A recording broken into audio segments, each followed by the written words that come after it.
Welcome to the Your Limitless Leadership Podcast with Jenny and Brent Widman.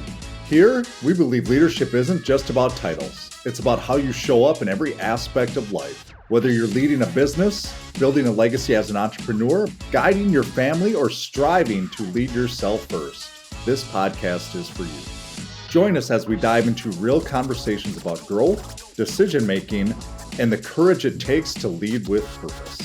Get ready to be inspired, challenged, and equipped to become the limitless leader you are meant to be. This is your Limitless Leadership Podcast. Let's lead without limits.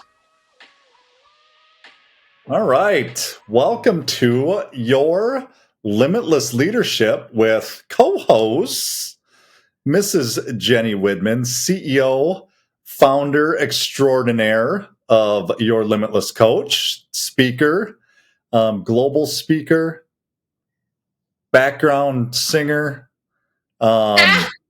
fitness guru, all of it. Two truths and a lie. No singing. Okay. That is Mrs. Jenny Widman, and I'm Brent Widman, the other half of this fantastic organization that we truly, our goal is just to help leaders, really is what it comes down to. We want to change not the way they do things, but at times change the mentality of how they do things or where they're at, what they need help with, etc. And that's what we're here to talk about today. And that is our topic for today, is the good, the bad, and the ugly, just of what it takes to be a really good leadership or a leader. And also some of the things to look for, whether it's flags, whether it's things that you see that you can change if you're doing, or something that you see in a different leader that you don't want to be. Aspects of that. So that is where we're going to start. Thank you for being on here, Mrs. Widman. I appreciate it. Your insights are fantastic. So here we go. You ready? I'm ready. Let's do this. I love it. So I'm going to start with some questions, and I'm going to start with a good one. What a good leader looks like to you. But what does, without using buzzwords, what is a great leader? Think about the best leader, the best two leaders you've had. And what do they do? What have they done, without naming names, but what are just the things that they expected of you? Yeah, I was getting ready and preparing, for this topic in general. And I feel as if we just did a Facebook Live for our sales and leadership for everyone group. And the words that come to mind the most in terms of great leadership is the follow through, the implementation, the execution that comes from great ideas, that comes from innovating, that comes from keeping up with the times. And great leadership to me is that you've never arrived, and that every single day you can keep getting better in your one-on-ones, in your uncomfortable, crucial conversations, in your inspiration and motivation, in your casting your vision. And if we're not making strides and executing in what you need to on this daily aspect, then your 10-year vision will not happen. And great leadership to me is somebody that takes charge, that takes action, that makes decisions, that is in the betterment of the company for everybody else and not just yourself.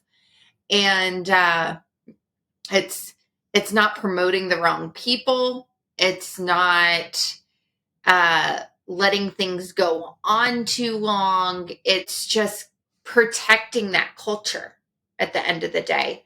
And, when I think back to my favorite or best leaders that have helped me reach pinnacles, they expected results. They inspired me. They they not only helped me vision and have these amazing ideas, but they got the results happening right alongside it and expected it. And so that's what I would say in terms of just great leadership. And I'll turn it to you. What would you say to that? Like, what, there's areas of that in general that I feel as if, people have completely different takes on. I want to come back to that, but I want to ask you about something that you have, because you talked about follow through, implementation, and execution. And like you said, and I'm gonna plug this because that's our Facebook group, S period A period L period E period. So sales and leadership for everyone. And then you can follow us on Instagram and LinkedIn and all the stuff, which you should. Follow through implementation expectations. Where have you done that most recently for what, let's say, what we have started and what we are doing that maybe hadn't been done in the past at a place that you were or something that you had done? Does anything come to mind with that? Being the owner of your own company, it's very easy to know your strengths, know your weaknesses, and know your biggest needs. Mm, And when I find a need of a weakness of mine that I do not want to do, I will bend over backwards to make sure it gets done. And one of the biggest needs that we had in general was just that support help. And I was asking everybody I knew for referrals into somebody that is amazing, competent, knows what they're doing, sharp, gets shit done. And thank goodness, my neighbor turned really good friend Shayla introduced us to one of her best friends, Danielle, and we hired her instantly. And that is pure implementation and execution. That is finding the right fit. That is going out there and seeking it for myself. That's not putting it on a LinkedIn job posting or an Indeed account or thinking someone's going to come find me. It's good talent is out there, and when you surround yourself with sharp people, they know people that can help you. And you have to ask. Shayla wasn't the only person I asked. I asked 15 different people I knew. I posted it in my mommy's group that I belong to. I asked my 4-year-old's parents' friends. I asked my other neighbors. Like, it wasn't a one and done thing. It was I went out there seeking what I needed. And so that's the one that comes to mind the most because it's the best hire we have ever made. And it didn't come without some front end work and knowing where my and your weaknesses are. that is a really good example. That's, you're spot on too. And you hit a couple things there where when you said you didn't wait for somebody to come find you, I think that's part of what happens so often because we work with a lot of leaders that recruit and hire and what have you. And so many times they are posting or they're just sending some messages and they're waiting for people to come to them instead of proactively going out to get them. And that doesn't mean you're pushy and all these, it just means you're really good at what you do. And you've created a place or a space where people want to come and work with you. And I Mhm. think that's what you just talked about, the question you're going to ask me. That's one of the things about a leader. And the other thing you said is we hired her. We didn't hem and haw. We didn't think about it. You talk to her and you're like, this girl's sharp. And that was that. That was it. We made a space for her. We created the revenue for her. We just figured it out. And I think that's a part of it too, is we just figured it out. And it is working out phenomenally. Because when you see good people, you hire them. That's kind of what it comes down to. So yeah. Well, one thing to add too, and I got this from coaching a CEO of um, a multi-million dollar company, and I asked him one day, like, what are your 5 jobs? Like, if you could just label your job into 5 things, and you only did these 5 things, what are they? And the number two one he believed in and that he does is that he is always recruiting A plus people as a CEO of a multi-million dollar company. And if you do not have that mindset, whether you are a CEO, a partner of a company, an executive, or a C suite, it does not matter if you're a CFO, COO, CEO, or it does not matter. Your job is to find A plus people in areas that you know the company as a whole is struggling in or is weak in or needs, because there are people out there that are far sharper than you in areas of your business that you need for true growth, for growth to be happening year over year over year. So it's just one of the things I that's embedded in me is wherever we are going, it's my everywhere you go approach. I am prospecting for top talent. And maybe we don't need it in this moment, but maybe 2 years from now, that person is going to get a call from me. So it's just a part of the deal. Well, you look at it that way too. When you think about things that we're not good at and we don't necessarily want to do or dive into, so we go hire a the new fashionable word for it is fractional CFO. So we hired that as well because we know that we need to budget. We know that there's things that we want to create and do for our teams and all these different things. And instead of spending the money because we want to spend it or it's the shiny thing in the moment, and I've been guilty of that, and I'm guessing anybody listening on here that's a business owner has been guilty of that. We so many times think it's got to be this full-fledged, I got to pay them X amount of dollars and they got to, it doesn't have to be that way. You start somewhere and you build into it. And maybe that's the fallacy that a lot of us live in, or the fantasy world that we live in, and it doesn't have to be that way. You can find it. And we found a really good, from one of your best friends' husbands, basically, is really what it comes down to. And he is phenomenal. He is now our money guy. And we gave him free reign to tell Jenny that she can't take all the vacations that she wants to take. I'm kidding, but he will rein us in a little bit on stuff that we just spend money on that maybe we don't need to today. Maybe it's a tomorrow thing. So yeah, that's a good job. I Yeah. love that. What's your take on the same question, Brent? When I look at good leadership, and I look at, I guess, great leadership, not, it goes back to what you said. And the reason I thought about this topic is because I struggled for years and years and years wondering if I was a good leader. And it didn't, I mean, I'm 49 as we speak, and it probably didn't click with me till about 4 years ago that I thought, okay, I'm finally getting a hang on this. And what that came from was surrounding yourself with people.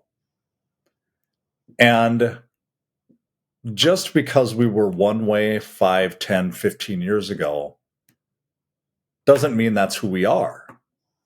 And I go back to the story I've told a couple times when I was at the YMCA, and my leader told me sometimes the best salespeople don't always make the best managers or leaders. And I believed him. I believed him. And I believed him for a long time. I believed him for about 15 years. Wow. Yeah. And I shied away from leadership, even at the past company we were at. When I became a leader, they based off revenue, I didn't go to the meetings. I told my leader I didn't want to be. And that was the only reason why, right there. There was no other reason. But what I look and what I see in great leaders is they are constantly reading. They have coaches. They ask for help. They're vulnerable. They have humility. It's not a lack of confidence. They have confidence in what they're doing most of the time. But I'm not afraid to ask for help. And that is a true definition to me of leadership, is I'm willing to not know it all. I see them research. I see them challenging themselves and leaning into things like you just talked about, the implementation. They just do. And those are all the things, like, for me, that I've wanted to mimic over the years is, holy cow. And my mind goes to, if that person can do it, why can't I? Because really nobody's any different than anybody else. It's true. There's just the people that put in the effort and the people that don't put in the effort. That's the only thing I think that sets people apart. I really do. Is because with effort becomes, and what I mean by effort is, I will work on the lawn last weekend and I'll listen to a book while I'm doing it. That's effort. I'm driving to a leadership meeting yesterday and I may not want to listen to a book. I want to listen to the radio and jam out a little bit. But I listen to that book for 20 minutes because I know that's effort. You know what I mean? Like, that's the kind of stuff I'm talking about right there. And it's hard sometimes. It's not what you want to do in the moment, but you know it's going to pay off eventually. So Yeah. Well, going back to what you're saying of not feeling, I mean, it brought me to like innovation, right? Like, you were someone in our old company that was always trying to see what was working here in 2024, like 2023, 2022, in the present day. What are the tools at my disposal that can help me be better? And that's been something that you've done for decades of knowing you. And it's that true understanding that there are tools out there. I mean, we were on a conversation yesterday with a guy that does AI and just all of the stuff that we could incorporate for AI that is going to impact this world sooner than later in ways that we do not understand or fathom in this moment. And they're at our disposal. You don't need $100,000 to create an app anymore. You can do it in less than $40. So it's like, there are things nowadays that we need to keep up with the times, or you're going to be the blockbuster. Netflix is right around the corner. And that kind of brings me back to what you were just saying, because of the fact that, like, you're always looking, you're always figuring it out, you know? let's hone that again. 6 months ago, did you know much about AI, Jen?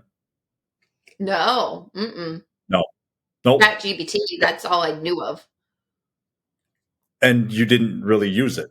Correct me if I'm wrong. Not a whole lot. Mm-mm. I remember the first time I showed you Chat GPT and you're like, yeah, yep, got it. Yeah. But since then, you have started using it. And and that's, I feel people are scared when somebody says AI. People shut down, like, I don't know what that is. I don't know what they mean. I don't know how it is. It's really simple. It's things like Chat GPT. It's things like, I mean, Siri on your phone is AI. So let's make this really basic. You ask it questions, it gives you an answer, that type of stuff.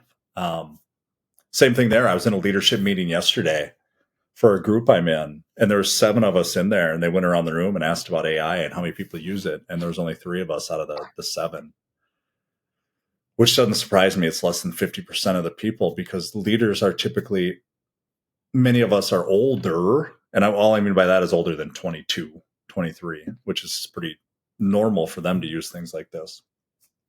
But if we're not understanding, or at least trying, that's what we're saying here. Just try. You don't have to know how to use everything. Just try to figure out something that works for you. That's really it. Mm-hmm. Let's go to the other side. Have you ever worked for a leader or with a leader, and we have to name names here, that was almost toxic or was not that great? And what did that experience teach you? The short answer is yes. I feel as if all of us can pinpoint or name a few in that realm. I do take this question with a grain of salt, though, because it's like, when someone is toxic, maybe they know it, maybe they don't, maybe they understand their faults, maybe they don't. But typically, toxicity is their own stuff. It's what Wow. they're going through.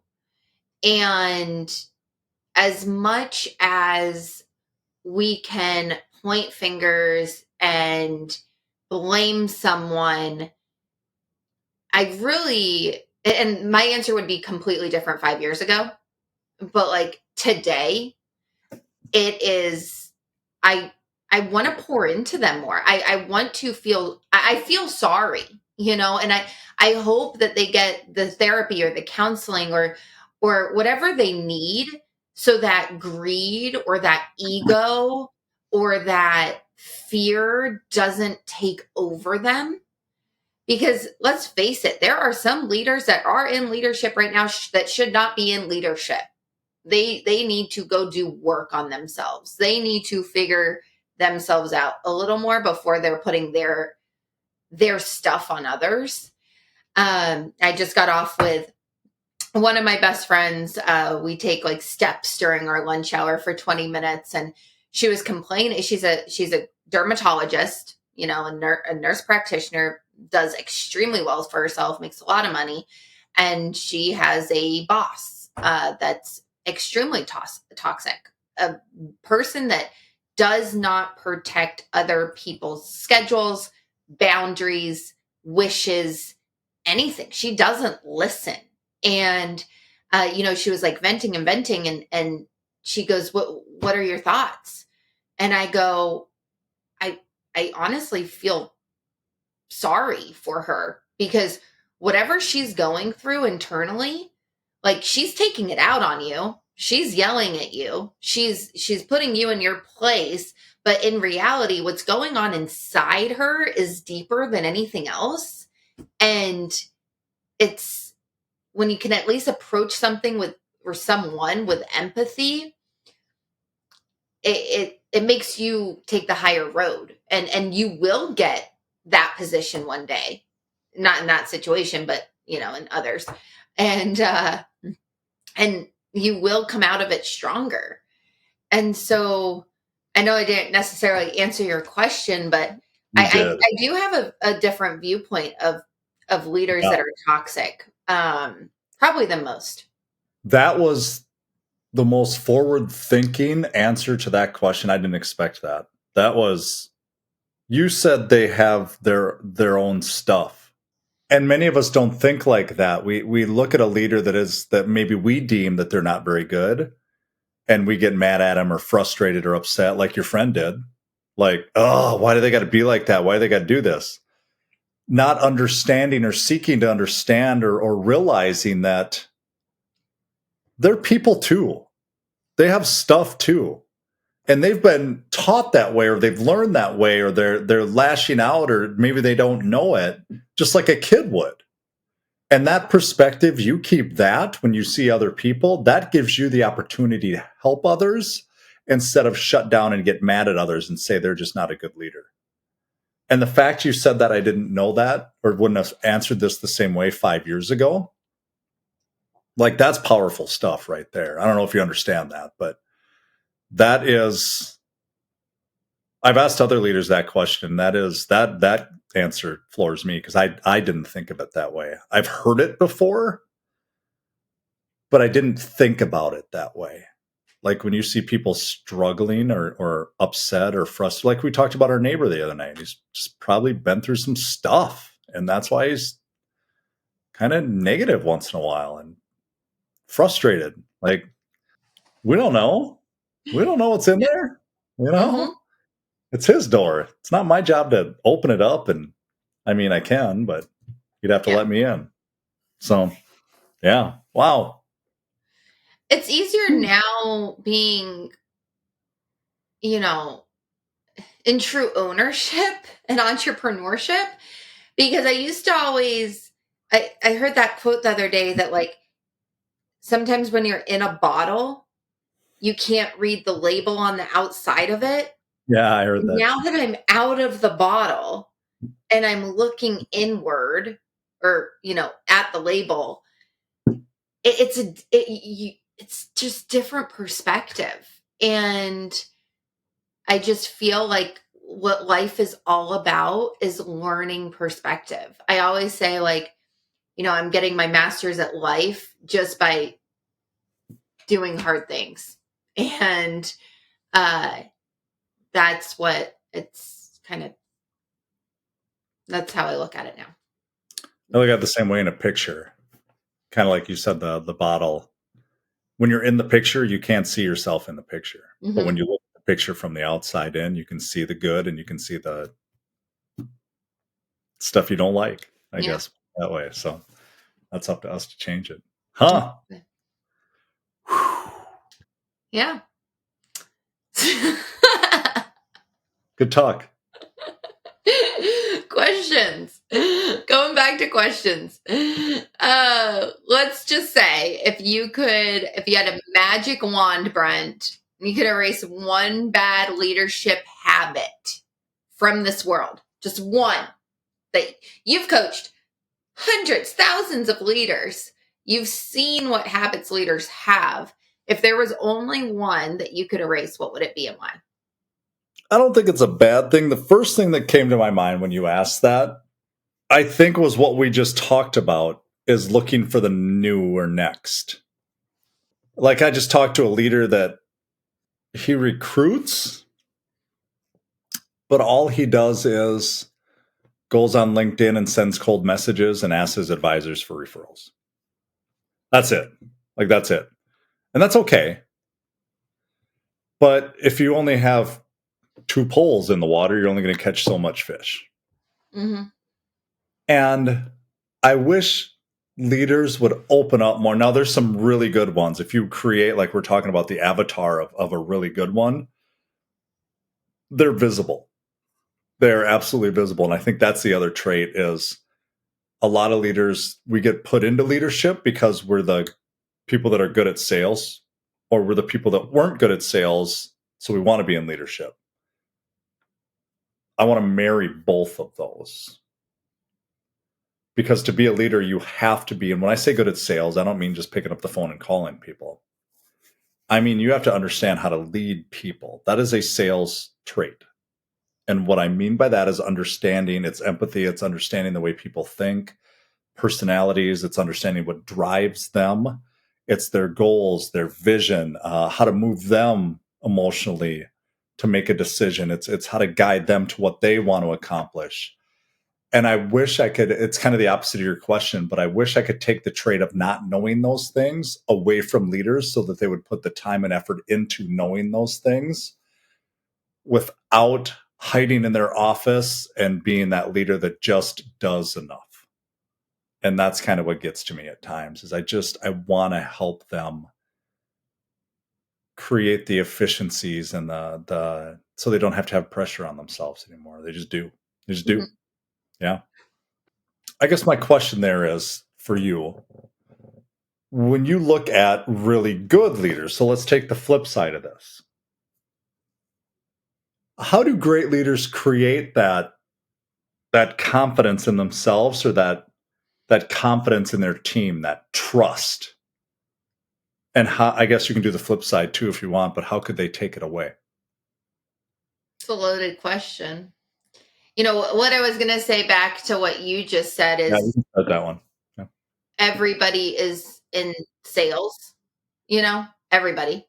Whether you're an engineer at a company or an ER doctor or a dermatologist or a lawyer or an attorney, or you're a business owner, or everybody is in sales. And when you're in leadership, you're in sales. You are recruiting people, you are selling people the vision, you're selling people inspiration and motivation. Like, it's just, I don't understand why sales gets a bad rap. Or some people say, I hate salespeople, or I'm never going to be in sales. I'm like, yes, you are right now. And you're selling me on the fact that you're not selling me on anything. Like, it's crazy to me.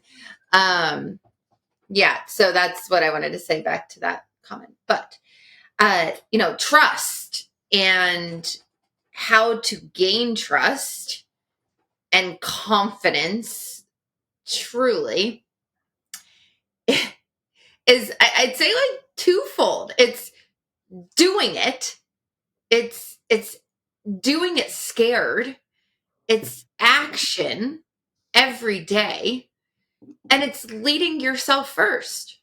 Mm. It's leading the way you would want to be led. And it's following through with areas in your life that are super important to you. If you're a dad or a mom and you're missing out on basketball games and dance recitals and key things in your kids' lives, they're going to remember that for the rest of their life. And they're going to use it as either trauma when they're older to not be like you, or they're going to use it as fuel to be just like you.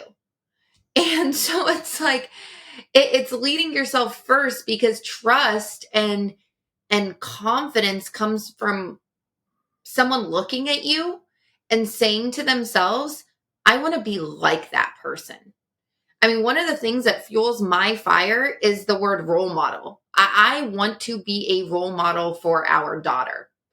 And I want our daughter, to look at me as a strong female that can be there for everything, that can care, that can work hard and make a great income and be a great stepmom. Like, that's what I want, that role model aspect for her. And it's that, that comes from leading your little team at home. It comes from leading yourself. It comes from leading your team at work.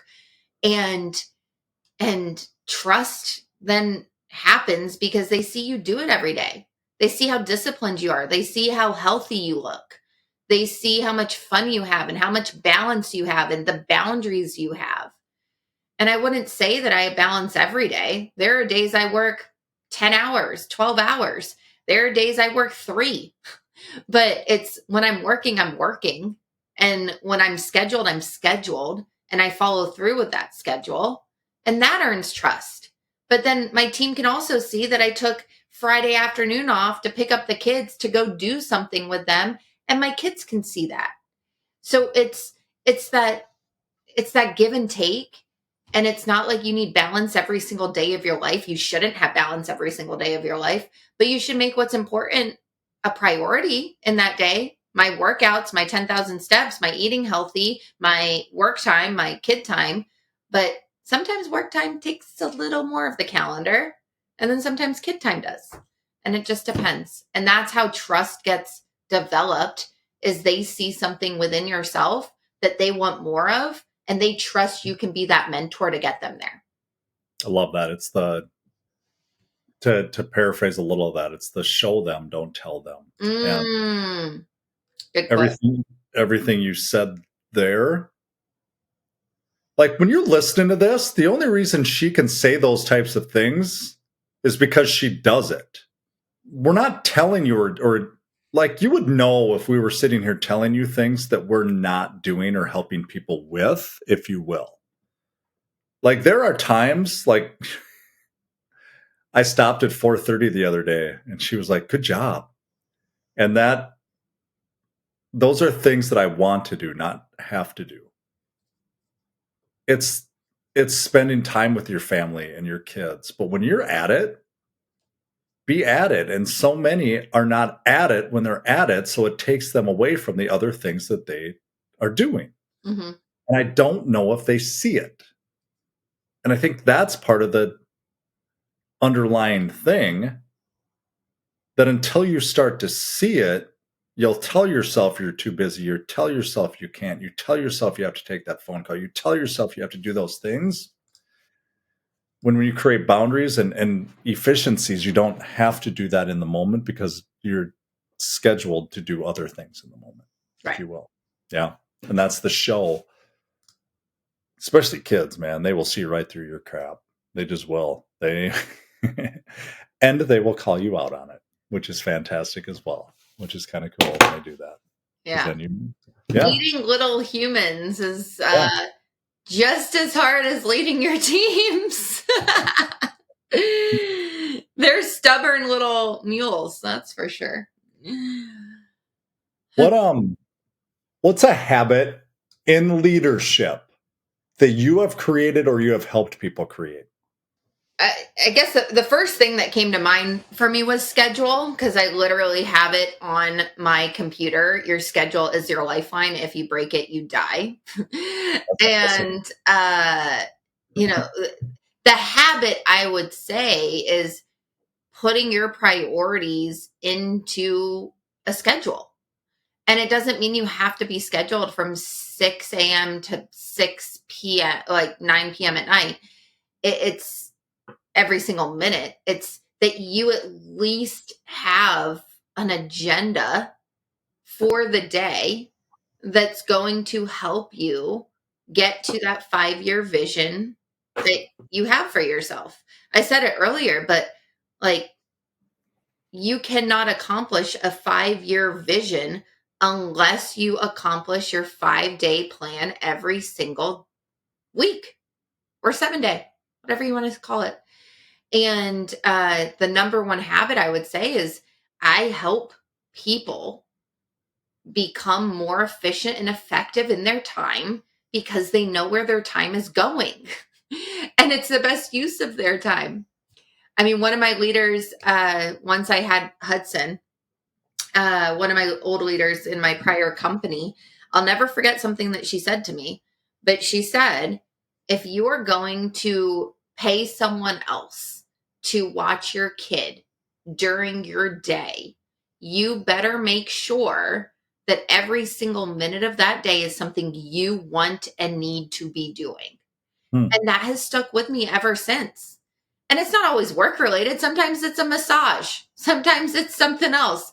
But it's like, if I'm going to be away from my child, who is my most prized possession, right? Like my most human that I am raising with Brent, am I doing something that will fill my cup to make me a better human and mom when I'm with them? And is what I'm doing helping me reach the goals that I want to hit for the year? And so, number one habit, number one aspect, a great leader knows where their time is going and knows when it's being wasted. Love it. For that question, what you kind of hit on, my mind kept going to, if it was me, is excuses. Oh, Reason being is what has changed over the years is I used to make excuses, but different facets of life. Like I used to say, I don't have enough time. And I'd wholeheartedly think that is simply not true now. You have enough time to do whatever you want. No matter how busy you are, how many kids you have, how many sports you go to, whatever it is, you choose to do what you want to do. That's just part of it. And I used to say that a lot. I don't have time. I can't do that. It doesn't work for me. I would at times not show up when I said I was going to be somewhere, which I didn't want to be that person. But I think people do that, whether it's what I'm talking about is an appointment or let's say a networking event or something of that nature, because you're scared to be there. That's an excuse. mm-hmm. Where great leaders just lean into it and do it anyway because they have to show. It goes back to the show, don't tell. When I'm doing it, not if I'm doing it, when I'm doing it, I can talk about it and I can talk to it, but I can also talk to the point that I was scared to go, but I did it anyway. And that's, I go back to the vulnerability. That is a phenomenal leadership trait in people because now you can speak to that and your team will see that you felt the same way, but you did it. So it also empowers them to do the same thing. Right. And that's what I think is part of it is excuses that we allow ourselves at times when we don't see it. When you start seeing them is when you can start changing them. And we see it in people around us a lot of times. And I know you and I both call it out to people that are closest to us.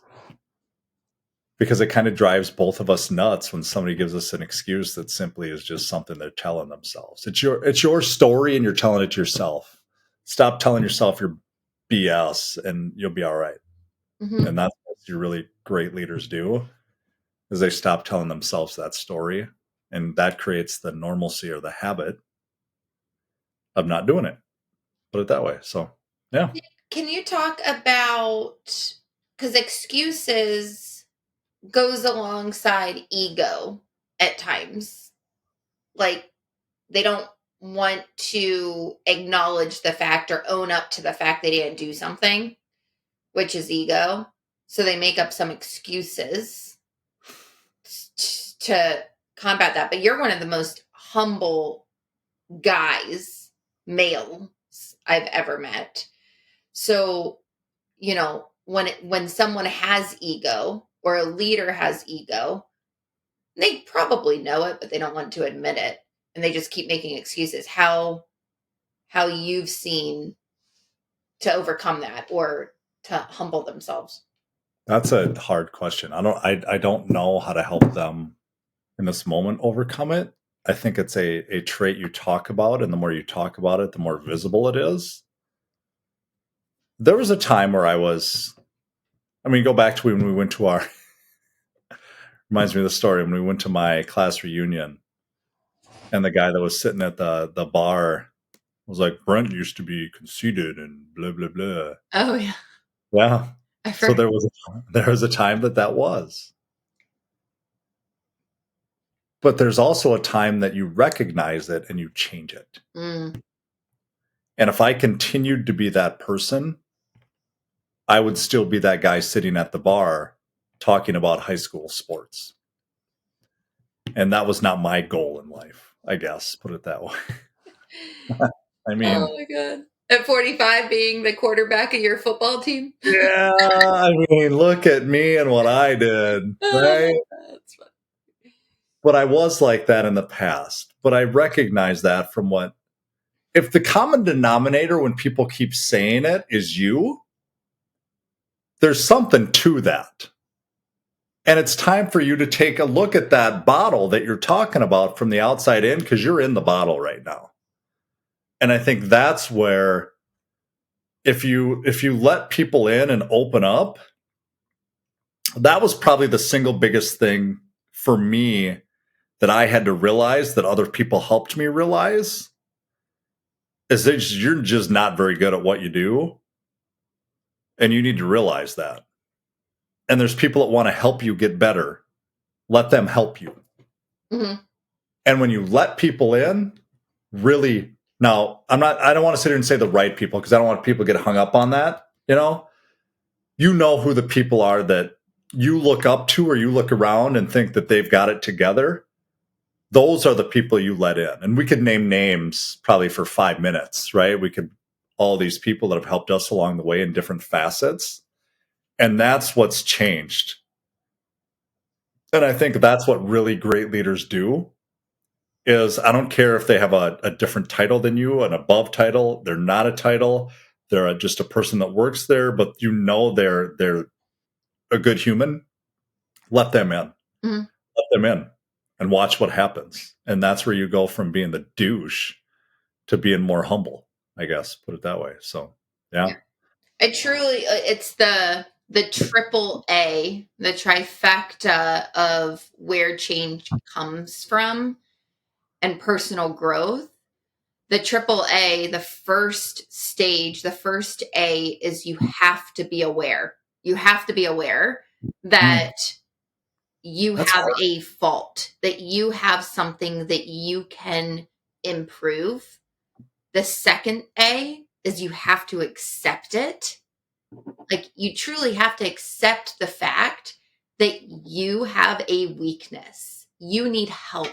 You need to be vulnerable. You need to accept the fact that it's okay to let somebody in that you respect, that you consider as a mentor. And then the third A is action. Then you can take action. You can take the steps. You can hire that coach. You can read those books. You can seek out advice. You can find, content on it and follow people that you want to emulate, and ask the questions. It's just, you can take action on it. But unless you're aware and you accept, the action will never be there. So How can I become aware? If I'm listening to this right now, I love what you just said, the aware, the accept, the action. Because accepting it, that's hard. But once you're aware, you can accept it, because it's like, all right, I might need to change this thing that I'm doing. And then taking action on it is, okay, how do I change it? That could be asking people, that could be books, that could be whatever it is, right? We figure that out, or we ask how. But to be aware of it, there is a lot of people out there that are simply not aware why they are where they are. And that is from the choices that they are making. And you can take education, you can take fitness, you can take what you eat, you can take what you drink, you can take anything, right? How you live your life. If you're struggling paycheck to paycheck, that's a choice. And I believe that. I don't want to alienate people listening to this, but that can be a choice. You can change that. I used to live paycheck to paycheck, not even less than paycheck to paycheck. How do you become aware of that? time. And what I would say is, when there is something that is, you'll get to a low point. Like, you'll get to a point where your team hasn't seen growth in a year, in 5 years. You'll get to the point where your retention goes to 20%. You get to a point where your closing percentage is 10%. Like, you get to a point where you can't even walk up steps because you're out of breath. You can't even run down the street with your kid because you can't function. Like, you need to give it some time. Like, awareness. I don't know if someone's like a bad leader the first second I meet them. I need time. No. I need to understand what's happening, what's the dynamics, and how are the one-on-ones going, and how, it takes some time. But when you see that you're the common denominator, that you're the one that you can change, that you're the one that is in this spot and no one else, that other teams are seeing growth, other companies are top in the marketplace and you're not, like, it's time to be aware, you know, and accept it and then take action. But, one of the best things you can do as a leader for your people is you make them aware of their downfalls. You are the person outside the picture. You are the person outside that label. You need to tell them. It is your job to tell them. I was on a call with a high up, makes $3 million a year. He's in the financial world. And he told me he was super proud. He came into our coaching call. He's like, it was a very uncomfortable conversation because this guy thinks he's being promoted this year. And I told him he wasn't. I told him that he has a lot of work to do. And he thought the conversation was going to go way different.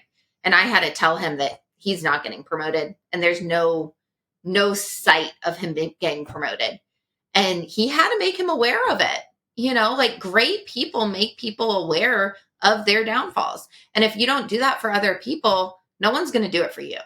You're selling them short if you don't help other people too. Like, I'm sure the conversation wasn't "you suck." It was more of a, this isn't the conversation you thought we were going to have, but it was more of a, there's an opportunity here for you to get better. And if you're willing to get better and you're aware that you can get better, then we can help you. But if not, you're always going to be here. And that's okay if you choose that, but that is a choice. So I love that. I love that. Love it. Thank you. Thank you for the Jenny Widman's wisdom this afternoon. It is fantastic. I just love it. Love it. And yours. It's a good tag team. Follow us, obviously, Instagram, Your Limitless Coach, Brent Widman, Jenny Marie Widman. We are on LinkedIn as well, our website, yourlimitlesscoach.com. And if you're looking to do coaching, and you are a leader and you are listening to this and something on here hit you, lean into it. Do not be afraid to have a conversation. It is really that simple. B. Widman or J. Widman at yourlimitlesscoach.com. And we will set up a time to walk through and see if it's a fit. And I mean that from the bottom of my heart. I don't mean that as if it's a fit that your pocketbook opens. I mean, it's a fit if it actually is for you, or we'll help you find out or figure out what else to do. So that's just kind of how we live in it. So thank you for being on here. I truly appreciate it. Thanks for joining us on the Your Limitless Leadership Podcast with Jenny and Brent Widman. We hope today's conversation inspired you to think differently about leadership, not just in your career, but in every part of your life. Remember, leadership starts with leading yourself first. It's about taking action, making bold decisions, and showing up with purpose. Now, it's time to take what you've heard today and put it into practice. Whether it's in your business, your community, your family, or your own personal growth, start leading without limits. You have the power to become the leader you're meant to be. Until next time, keep pushing your boundaries and leading with purpose.